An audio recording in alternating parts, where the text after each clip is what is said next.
포스코홀딩스 아시죠? 네. 포스코홀딩스가 누구나 다 아는 우리나라 거의 어떻게 보면 국민기업이죠. 철강 기업인데 주가가 작년에 간 거는 철강으로 간 게 아니죠. 여러분이 그 아시는 리튬으로 간 거죠. 이 포스코홀딩스가 언제 이 리튬 사업을 제대로 이제 커뮤니케이션을 했냐면 원래 사업한 지 되게 오래된 걸로 알고 있거든요. 2010년대부터 22년도에 뭐를 하냐면 갑자기 발표를 합니다. 22년도에. 이미 제가 이제 책에도 담아놨어요. 공시가 있어요. 그래서 저는 지금도 밤에 이제 집에 가면 항상 이제 검색해봐요. 근데 거의 안 나와요. 가끔 한 번씩 나오죠. 자주 하는 편이 아니니까. 근데 그거를 꼭 봅니다.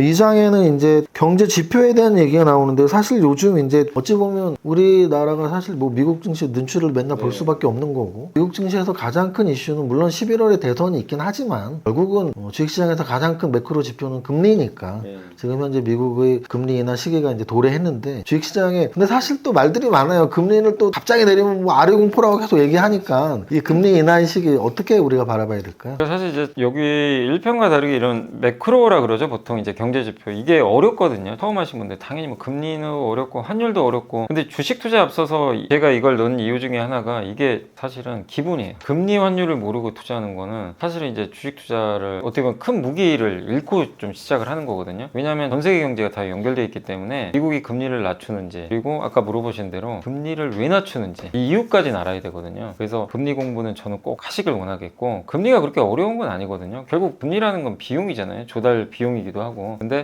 금리가 어쨌든 이제 질문하신 대로 그동안 이제 물가 때문에 너무 높았는데 이제 드디어 낮췄죠. 근데 낮출 때 금리를 낮추는 이유가 사실은 이제 두 가지죠. 경기가 안 좋아서 낮추는 건지 물가가 낮아서 낮추는 건지 둘 중에 하나인데 당연히 물가 낮을 때 금리 낮추는 게 그건 좋은 거죠. 근데 경기가 안 좋아져서 낮추는 거면 경기를 이제 부양하기 위해서 낮추는 거니까 나중에 좋아져요. 왜냐면 경기 부양하는 거니까. 근데 당장은 금리를 낮춰야 될 정도로 경기가 이렇게 안 좋나? 경기가 안 좋으면 뭐죠? 기업들의 매출이 줄잖아요. 당연히. 실적이 꼬꾸라지고 그래서 항상 뭐 아래 공포다 금리가 떨어지더라도 경기가 뭔가 안 좋아지고 지표가 안 좋아지면서 금리가 확 떨어지면 주식시장은 일단 그거를 되게 큰 악재로 받아들이면서 실제로 이제 데이터 보면 미국이 처음 금리 인하한 이후로 보통 1년 후에 주가가 거의 다 올랐거든요. 근데 제가 알기로는 1974년 이후로 한 10번 정도 있었던 거죠. 10번 좀 넘을 거예요. 그 기간 동안 딱 2번 빠졌어요. 근데 그 두 번의 공통점이 2001년하고 2008년이에요. 아시겠지만 경기 침체 왔을 때 둘 다. 근데 경기 침체가 안 왔을 땐 다 올라갔어요. 그만큼 경기가 되게 중요하다는 거죠. 사실 지금 설명한 부분은 이제 2장의 금리 매크로 지표일 수도 있지만 3장의 주식시장의 사계절 봄, 여름, 가을, 겨울이 바로 지금 딱 설명하신 금리하고 실적의 관계죠. 그래서 금리가 내려갈 때야 실적이 올라갈 때를 이렇게 조합을 하면 네 가지 조합 국면이 나오는데 그 국면을 지금 뭐 실적 장세, 역실적 장세, 금융 장세 뭐 이렇게 우리가 구분을 하는데 지금 딱 설명하신 부분들입니다. 그걸 좀 더 자세히 보고 싶으시면 주린이가 가장 알고 싶은 최다 질문 탑 77 2편을 하시면 정확하게 나와 있습니다. 봄, 여름, 가을, 겨울이 어떻게 다른지 금리하고 실적과 맞물려서 우리가 어떻게 해석할 수 있는지 지금 현재의 장세를 한번 책을 보면서 해석해 보시고요. 4장에 이제 주식의 속성 여기에 이제 PER이 굉장히 자세히 나와 있고 또 5장에 이제 밸류에이션 방법에서도 역시 우리가 퍼로서 밸류에이션을 정하는 방법에 대한 이야기를 써놨어요. 그래서 이제 4장과 5장을 묶어서 우리가 PER 진짜 주린이들은 PER이 뭔지도 모르지만 PER의 개념 그리고 우리가 PER을 저퍼, 구퍼 우리가 어떻게 해석을 해야 되지? 그거 좀 설명 좀 해주시죠. 그러니까 이제 PER이라는 건 이익이에요. 이익 기반. 이익 대비 회사가 몇 배 버냐. 이제 이걸 나타내는 그러니까 몇 배 정도의 시가총액을 유지하고 있느냐. 그러니까 예를 들면 지금 뭐 삼성전자가 1년에 50조 버는데 시총이 500조다. 그럼 딱 나누면 10 나오죠. 그게 이제 PER이죠. 그래서 몇 배 줄 거냐. 요 개념이라고 보시면 좋을 것 같고. 근데 이제 그럼 이 PER은 도대체 당연히 기업의 이익이 증가하면 당연히 이제 부모가 커지니까 PER이 낮아지잖아요. 그러면 이제 우리가 보통 PER이 낮으면 이익 대비 저평가돼 있다. 그 현대차가 PER이 한 4배밖에 안 되잖아요. 그죠? 근데 테슬라는 PER이 또 같은 동종업계인데 100배가 넘기도 하고 하니까 그러면 이거 도대체 누가 결정하는 거냐? 이 PER이라는 거. 그러니까 구하는 공식은 너무 간단한데 이제 개인 투자에 힘들어하는 게 그거예요. 버퍼주를 샀는데 오히려 주가 계속 빠지는 경우도 있어요. 근데 비싸다는 주식을 샀는데 엔비디아 비싸잖아요. 근데 끝도 없이 가는 경우도 있고 그러니까 여기에 대해 되게 혼란스러워 하시더라고요. 많은 개인 투자분들이 배웠던 건 저 PER주는 가치 투자 아니냐 싸니까 이렇게 생각하시고 고포주 하지 마 너무 비싸 이건 너무 비싸니까 결국엔 나중에 폭 나갈 수도 있죠. 근데 미국 증시를 딱 보면 정반대 현상이 나온단 말이에요. 비싼 주식이 더 가는 경우도 되게 많고 그래서 사실 이제 그런 부분에 대한 또 고민도 좀 써놓은 거거든요. 그러니까 시장은 무조건 저포주라고 해서 가는 것도 아니고 고포주면 이제 하지 말자 이것도 아니라는 거죠. 그래서 그 설명을 이제 어떻게 드리면 되냐면 현대차를 예를 들면 현대차가 이제 3배, 4배인 이유는 분명히 굉장히 저평가 맞아요. 버는 돈의 지금 시가총액이 4배밖에 안 되니까 보통 우리나라 평균이 한 10배 되잖아요. 평균보다 훨씬 떨어져 있죠. 근데 이거죠. 이 버는 돈을 계속 유지할 수 있을까? 그러니까 PER은요, 여러분들이 이렇게 생각하시면 돼요. 사람들이 기대값이에요, 기대값. 이 회사가 앞으로 성장할 것 같고 지금 실적보다 더 많은 돈을 벌 것 같고 독점 기업이고 이 몇 가지 조건들이 있더라고요. 이게 유지가 되면은 PER을 굉장히 너무 이제 굉장히 높게 주는 거죠. 높게 주는데 현대차 보세요. 자동차 회사지만 경쟁 치열하죠. 수많은 자동차. 내연기관이 주력이죠. 근데 내연기관이 이제 없어지면 어떡하지? 이런 이제 걱정도 있고. 그리고 글로벌 지금 자동차 시장 성장률 둔화되면 어떡하지? 이게 계속 좋진 않잖아요. 코로나 때 좋았잖아요. 지금도 놀라울 정도로 돈을 많이 버는서 저도 깜짝 놀랐는데 이게 진짜 계속 유지가 될까? 그러니까 사람들이 PER을 높게를 못 줘요. 못 주는 지금 상황이 되는 거고. 테슬라 같은 경우는 PER을 높게 주는 게 어쨌든 테슬라가 지금 전기차 세계 1등 기업이고 이번에 자율주행차도 일단 기본적으로 테슬라는 성장을 할 거다. 이거에 대한 이제 밑바탕이 좀 깔리는 거죠. 로봇주들 실적 안 나오잖아요, 잘. 근데 포가 그렇게 주가가 올라갔던 거는 이제 로봇 세상이 오는 거 아닐까? 이런 이제 미래에 대한 기대. 뭔가 이 회사에 대한 미래에 대한 기대값이 높을수록 PER이 높고 그런 기업들이 PER이 높다고 주가 빠지는 게 아니라 그걸 기반으로 해서 더 올라가는 경우들이 되게 많이 있더라고요. 그러니까 여러분들이 주식 투자할 때 제가 꼭 당부드리면 절대 정답은 절대 없습니다. PER이 낮으면 좋고 높으면 뭐 나쁜 거 아니야? 이거는 정말 이제 고정관념이고 PER이 낮은데 앞으로 성장할 거. 예를 들면 현대차가 미국에서 포드의 점유율을 지금 쫓아가고 있는데 역전을 했어요. 그럼 정말 충격적인 사건이죠. 미국의 심장 같은 기업이 점유율을 이겼다? 그럼 밸류가 이제 올라가겠죠. 그런 사건이 발생할 수도 있는 건데 현대차가 PER이 낮은데 그런 걸 보여준다면 퍼가 지금 4배거든요. 8배 갈 수도 있는 거예요. 10배 갈 수도 있어요. 사실 그건 모르는 일이죠. 그럼 주가가 뭐 2~3배 진짜 금방 오르는 거고 은행주도 보면 그 막대한 돈을 버는데 퍼가 뭐 4배, 3배밖에 안 되죠. 은행주들 왜 그러죠? 성장을 안 하잖아요. 기본적으로 주식은 성장을 해야 높은 밸류를 받게 됩니다. 그래서 너무 퍼에 매몰되지 마시고 이 기업이 앞으로 지금 보다 많은 이익을 낼 수 있는지 계속해서 성장을 할 수 있고 성장을 유지할 수 있는지 이거를 좀 먼저 보셨으면 좋을 것 같고 또 한국 기업들은 되게 좀 독특한 게 고퍼에 사서 저퍼에 팔아야 돼요. 그게 좀 많아. 왜냐면 사이클 산업이니까. 이게 무슨 얘기인지 여기도 적어놨는데 하이닉스 적자 본 적 있잖아요. 그럼 퍼 계산도 안 되죠. 이익이 나도 조금 나니까 퍼가 막 몇백 배 돼요. 근데 그때 사야 돼요. 왜냐면 그때가 이익이 최악일 때니까. 근데 반대로 반도체주들은 이제 PER이 3배 갈 때가 있거든요. 돈을 너무 많이 벌어가지고 PER 3배, 4배 갈 때가 있어요. 그럼 그때는 오히려 팔아야 돼요. 왜냐면 반도체는 사이클 타거든요. 이익을 막대하게 되면 결국 꺾이고요. 뭐 적자 보거나 최악의 경우 가면 반대급부로 22년도에 그래서 10월에 바닥 찍고 하이닉스 주가가 한 3배인가 올랐잖아요. 적자 났는데도. 그러니까 한국의 시장이 또 특징 중에 하나가 사이클 산업이 되게 많기 때문에 사이클 산업의 특징은 어쨌든 고퍼일 때는 돈을 지금 못 버는 상태인데 이게 영원히 못 버는 게 아니라 사이클이 결국 돌아오니까 오히려 고퍼일 때 사고 저퍼일 때는 너무 지금 막대하게 보니까 방심하면 안 되고 오히려 팔아야 되고. 근데 개인 투자분들은 그렇게 하기가 되게 힘들어요. 왜냐면 저퍼일 때 돈 많이 벌고 주가 싸 보이거든요. 그래서 오히려 그때 많이 사고 고퍼일 때는 막 적자 나고 이러니까 사이클이 돌리는데도 그냥 팔아버리는 거예요. 그래서 이게 이 책에도 담았지만 절대 정답은 진짜 밸류에이션에 절대 정답은 없다. 그래서 여러분들이 이 부분 좀 어려운 내용이긴 하지만 많은 좀 경험은 좀 필요할 수밖에 없는 것 같아요. 퍼 하나의 개념을 지금 굉장히 다각적으로 설명을 해주셨습니다. 그래서 퍼는 결국은 과거의 이익으로 계산을 할 수밖에 없기 때문에 미래의 가치가 퍼에는 반영이 안 되어 있기 때문에 이제 뭐 미래의 가치, 미래의 이익이 굉장히 예상되는 기업들은 현재 이익이 적더라도 높은 주가를 받을 수 있는 거죠. 그래서 저퍼와 고퍼를 그런 식으로 설명을 해주셨고 또는 사이클 기업에서 지금 현재 기업 이익이 굉장히 많다면 당연히 저퍼겠지만 또 앞으로 이익이 계속 낮아지면 고퍼가 되고 근데 이익이 낮아졌을 때 고퍼일 때 다시 또 좋아질 게 예상이 된다는 뜻입니다. 그게 또 사이클링, 시클리컬 기업들이라고 하죠. 그래서 그런 설명을 해주셨고 또 하나는 또 6장이 이제 한국 주식시장의 특징인데 우리나라 주식시장의 특징까지 이렇게 설명을 해주셨습니다.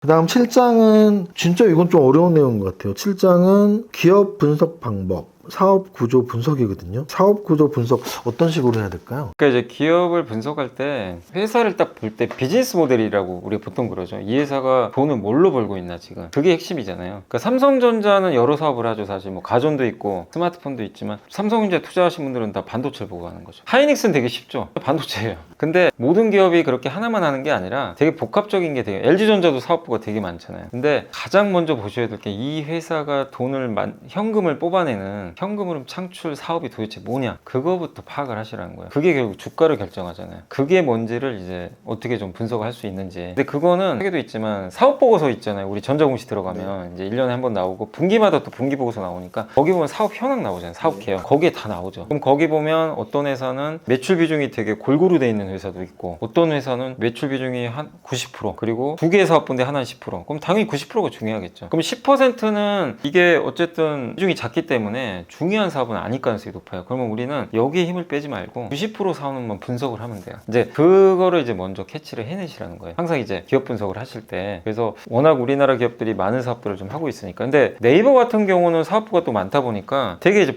사실 쉬워 보이잖아요. 누구나 다 아는 기업인데 사실 분석하기가 만만치가 않아요. 왜냐면 사업부들이 웹툰도 있죠, 전자상고로 있죠, 검색도 또 두 가지예요. 흔히 배너 광고 있죠. 그리고 우리가 검색할 때 나오는 또 광고가 있어요. 그러면 이제 네이버를 내가 분석을 한다면 증권사 보고서에도 그런 게 자세히 나와 있는데 그 사업부 중에서 핵심이 뭐냐를만 일단 그게 제일 중요합니다. 그러면은 예를 들면 네이버는 검색 광고가 훨씬 비중이 큰 편이에요. 그럼 검색 광고가 일단 우선순위고, 또 한 가지가 전자상고로 있잖아요. 쿠팡과 경쟁한. 이 두 가지가 메인이에요. 이 두 가지가 정말 성장하면요 주가가 급등합니다. 근데 이 둘이 좀 정체돼 있으니까 주가가 잘 안 가요. 그러니까 메인 비즈니스가 뭔지를 분석할 때 그걸 먼저 캐치를 해내셔야 되고, 이 사업이 지금 안 좋아도 앞으로 좋아지면 괜찮아요. 그런 것들이 하나가 있을 거고, 또 한 가지가 뭐냐면 메인 비즈니스가 그냥 매번 그냥 그저 그래요. 그냥 뭐 돈도 벌었다가 까먹기도 하고 그냥 별 재미는 없어요. 근데 뭔가 새로운 사업을 또 시작할 때가 있잖아요. 기업이라는 건 바뀌잖아요. 근데 이 새로운 사업에 대한 사람들의 관심, 그리고 회사가 이걸 주력으로 앞으로 하고 있고 여기서 돈을 많이 벌 것 같아요. 그러면 또 이것 때문에 주가가 가는 경우가 있어요. 그러니까 신사업이라고 그러죠. 그러니까 모든 거는 다 기업의 매출 성장이 나와야 주가가 올라가잖아요. 매출이 늘어야 이익이 나오는 거니까 그 매출을 올리는 방법은 기존 비즈니스에서 올리는 방법이 하나가 있고, 또 한 가지는 안 하던 사업을 갑자기 해가지고 올리는 방법이 있겠죠. 이 두 가지인데, 예를 들면 이제 원래 APR이라는 기업이 상장했잖아요. 원래 그 회사 화장품 회사였죠. 원래 메인 비즈니스 화장품인데 가정용 의료기기 하면서 이제 메인이 바뀌어버렸죠. 근데 그것 때문에 높은 밸류 받아서 상장까지 했잖아요. 이제 그런 경우는 이제 신사업이 성공한 케이스고, 이 책에도 제가 넣어놨던 것 같은데 그 포스코홀딩스 아시죠? 포스코홀딩스가 누구나 다 아는 우리나라 거의 어떻게 보면 국민기업이죠. 철강 기업인데 주가가 작년에 간 거는 철강으로 간 게 아니죠. 여러분이 그 아시는 리튬으로 간 거죠. 이 포스코홀딩스가 언제 이 리튬 사업을 제대로 이제 커뮤니케이션을 했냐면, 원래 사업한 지 되게 오래된 걸로 알고 있거든요. 2010년대부터 22년도에 뭐를 하냐면 장내 사업 계획을 갑자기 발표를 합니다. 22년도에. 이미 제가 이제 책에도 담아놨어요. 공시가 있어요. 그래서 저는 지금도 밤에 이제 집에 가면 장내 사업 공시는 항상 이제 검색해봐요. 근데 거의 안 나와요. 가끔 한 번씩 나오죠. 그래서 장내 사업 계획 공시는 자주 하는 편이 아니니까. 근데 그거를 꼭 봅니다. 그럼 이 회사가 하는 사업방이 나오거든요. 포스코홀딩스가 2년 전에 그거를 다 공시를 합니다. 우리 배터리 2차 전지, 포스코인터도 있잖아요. LNG 사업 통해서 회사를 한번 업그레이드 시켜보겠습니다. 기존의 철강 사업과 같이 해가지고. 근데 그때 거기에 나왔던 거 핵심이 리튬 사업이었어요. 근데 그때는 그걸 하는데도 주가 반응이 없어요. 왜냐면 그때는 2차 전지에 대한 반응도 좀 긴가민가 했고, 포스코가 리튬으로 돈 벌 수 있을까 했는데, 이게 실제로 이제 포스코가 뭐를 보여줬냐면 그 아르헨티나 염호까지 보여줬잖아요. 기자들 데리고 갔다 와서 보여주기도 하고 막 소통을 하면서 공지도 계속합니다. 우리 이걸로 앞으로 몇 년 후에 얼마만큼의 리튬을 캐내고 이걸로 얼마만큼의 돈, 이게 구체적으로 나오니까 거기에 또 뭐 완전히 배터리 붐이었잖아요. 이게 붙으니까 이제는 포스코를 철강으로 안 보고, 사실 아직 리튬에서 돈은 못 벌고 있는데 리튬으로 이제 회사를 보면서 이 회사는 이제 2차 전지야. 주가가 3배 갔죠. 그때가 25만 원이었어요. 그리고 1년 후에 정확하게 75만 원까지 갔어요. 그러니까 결국엔 아직도 리튬은 이제 좀 시간이 아직도 좀 더 걸리지만, 결국엔 메인 비즈니스가 뭔지를 명확하게 아셔야 되고, 이 메인 비즈니스가 일단 그래도 기본적으로 탄탄해야 돼요. 지금 말씀하신 그 사업 구조 분석은 사실 뭐 우리가 대표를 만날 수는 없잖아요.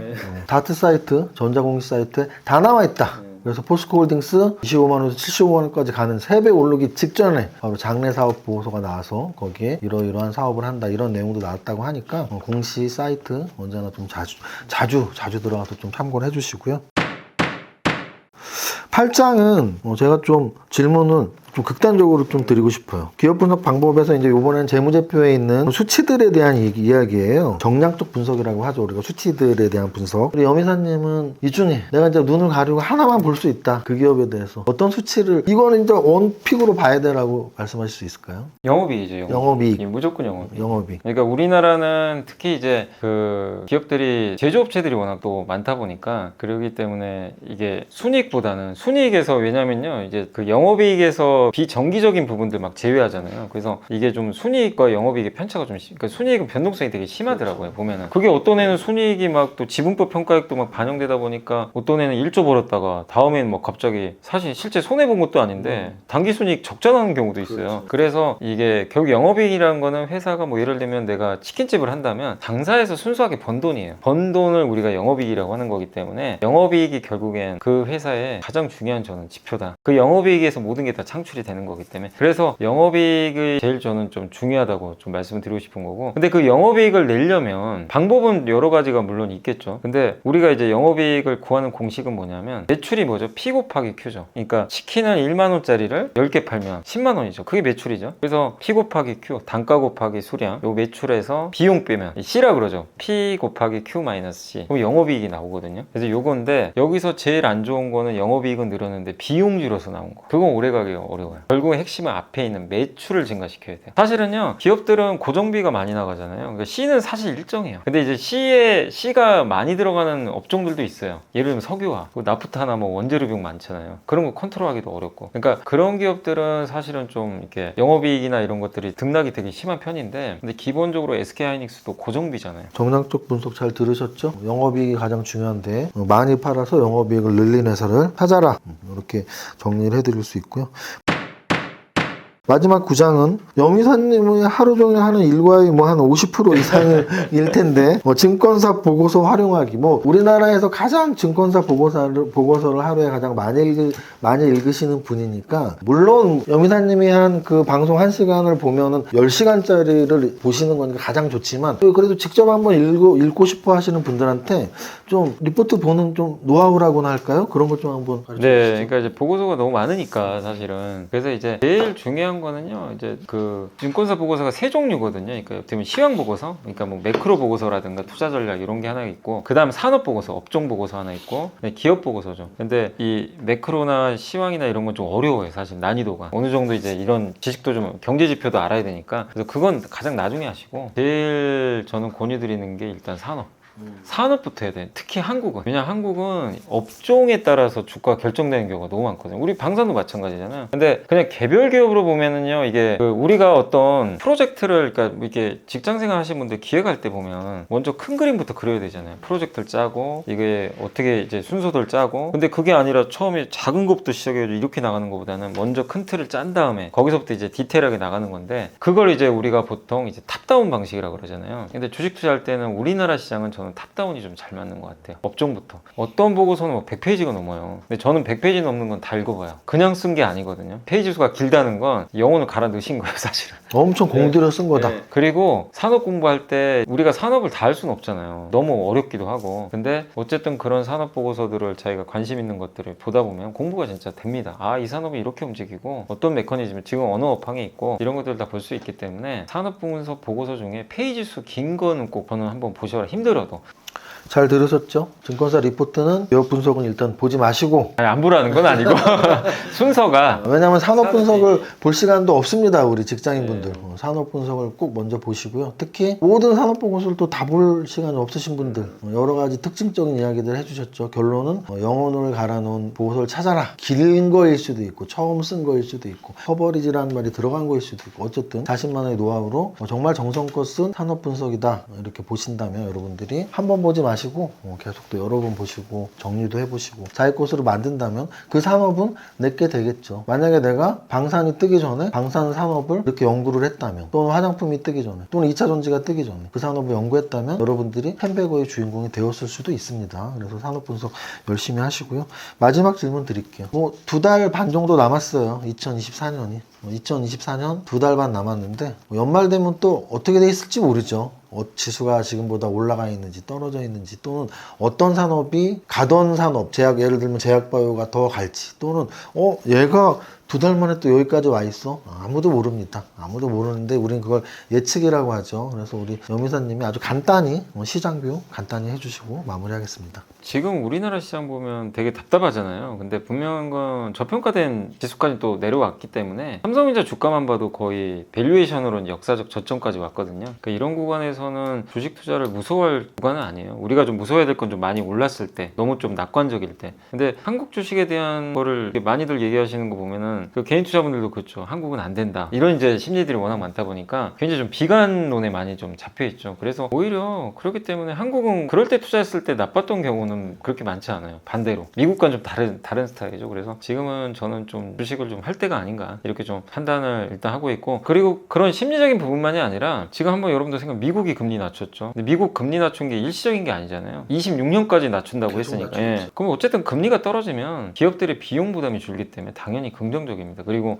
사람들이 어쨌든 예금보다는 주식을 하려고 하는 그런 이제 위험자산 선호 심리를 만드니까 그것도 긍정적이고, 그리고 기대도 안 했던 중국이 대규모 부양책을 갑자기 지금 쓰기 시작했어요. 물론 지금 그것 때문에 한국이 피해보는 건 뭐냐면 중국이 너무 세게 주식시장 부양을 하니까 돈이 글로 가죠. 그러니까 처음에는 한국에서 돈이 또 빠져나가는 거죠. 그래서 그게 역효과는 있지만 결국 중국의 소비가 살면 당연히 우리도 좋아질 수밖에 없어요. 우리나라 기업들 중국 비중이 또 높은 기업들이 많이 있기 때문에. 근데 그 기업들 특징이 뭐죠? 다 주가들이 안 좋았죠, 몇 년간. 근데 결국엔 살아날 가능성이 높거든요, 이렇게 보면. 그러니까 이런 미국과 중국의 G2가 동시에 돈 푸는 경우는 제가 거의 본 적이 없어요. 같이 풀기 시작했어요. 그리고 일본도 금리 인상하지만 좀 되도록이면 천천히 하겠다는, 우리도 이제 금리 낮췄고, 이런 거면 전 세계가 결국 돈을 푸는 과정에서 AI는 시작이 됐고 성장 산업이 있고, 그 중추적인 역할을 한국이 하고, 전기차 시대 오고, 요즘에 미국은 전력망이 부족한데 변압기 같은 것도 우리가 해주고, 무기도 우리가 해주고 있고, 바이오도 새로운 역사를 막 요즘에 쓰고 있잖아요. 그런 거 보면 참 한국 기업들이 글로벌 시장에서 굉장히 또 잘하고 있는데, 주식시장만 좀 어떻게 보면 전혀 지금 딴 세상 같아요.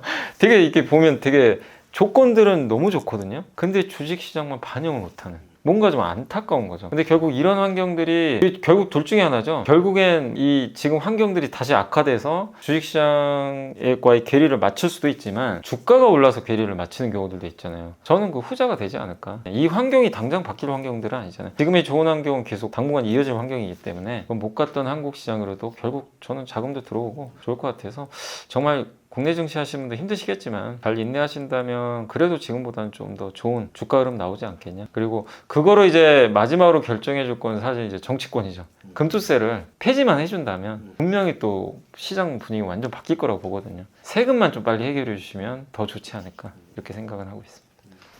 우리나라 증시에 대한 염의사님의 짧은 뷰, 하지만 예측 가능성이 꽤 높을 수 있습니다. 특히 연말 안에 어쨌든 마지막 멘트, 금투세는 분명히 어떤 식으로든 마무리가 될 거예요. 그리고 또 말씀하셨던 앞으로 2, 3년 미국 금리는 계속 내려갈 것이고요. 그래서 어쨌든 거의 다 확정된 재료들이고, 그게 스케줄 매매상으로 계속 지속적으로 나올 재료들이니까 여러분들이 한번 지켜봐 주시기 바랍니다. 염승환 작가님이 쓰신 이 책에 대해서 여러분들이 더욱더 좀 읽어보시고 궁금하고 싶다면 저희가 또 선물로 드리고 있으니까 이벤트에 참여하시면 되겠습니다. 지금까지 염승환 작가님이었습니다. 감사합니다. 네, 감사합니다.